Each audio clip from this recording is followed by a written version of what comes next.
Hi e-commerce friends! This is part 1 of the series about ad extensions and how they can help you to get more sales by boosting your click-through rate as well as your ad rank. Part 1 is about site link extensions.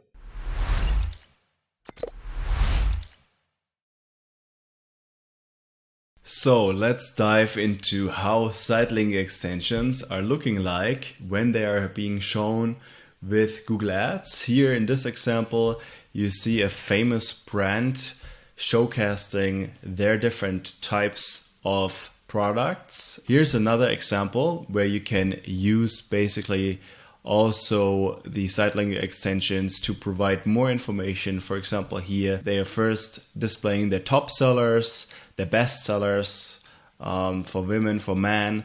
So then they have here a free shipping and return information. A lot of users usually are very interested into that.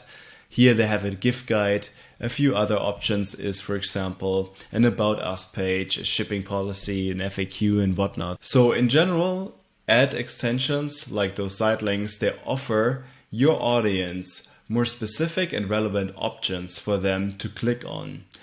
They will show the most relevant pages to your audience when they search for your brand or for your products. They don't have any extra cost to set them up. What is great about them is that they take up a lot of the valuable Google real estate and they push further down your competitors in the organic listings as well as in the paid listings if your ad is optimized the right way.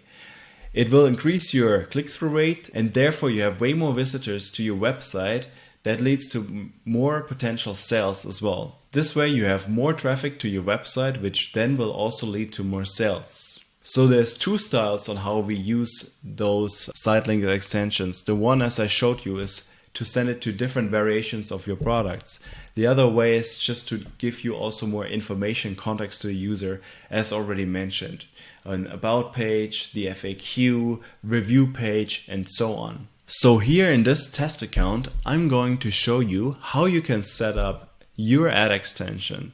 First of all, you want to go into your Google Ads account. So now I want to show you how you can simply set up your own site extensions in Google Ads. So first of all, you want to go into your account. This is our test account. Then you go under Ads and Extensions. You click on Extensions. Here you click on the plus signs. By the way, I prefer the table view. That's just a classic traditional view over the summary. It might look like this when you get into it, but I prefer the table view. It's up to your preference. Go and click the plus button. Then the very first one here on the top is site link extension. You want to click into it. At the top, it will ask you whether you want to choose it on the account, campaign, or ad group level. To make things simple, we always recommend starting out on the account or campaign level. So we want to go for the account level here. I'm choosing some old campaigns that are currently not running for demo purposes. So then very simply, you can write down your text, and we highly recommend to fill out those two description lines. So again, the purpose here is that you can occupy more space on the Google Ads search results. All right, so learn more about our brand. And this is here just an example.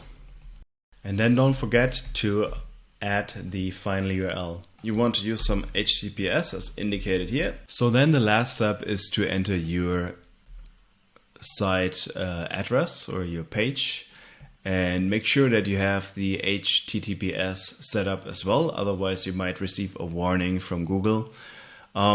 Then go ahead and fill out as many site links as you want. Keep in mind that Google ultimately will determine how many site links it will show to the specific user, and they might not show the same amount of site links to user X than they show to user Y. It really depends on the signals and the background information that Google has about that person. Here on the right side, you see a preview of your ad extensions. This is the mobile version, the desktop version, as I already showed you. And there is video view as well, because you can also add them to the video campaigns on YouTube. After you're done, you can either choose to add some tracking information here if you want to track your UTM parameters, for example, and you can also set up scheduling options here. So after you're done, you click on save and it will be up and ready and accumulate data soon for you. So hopefully that was helpful. If you have any questions, please feel free to drop a comment below and I will see you in the next video. Until then, talk soon.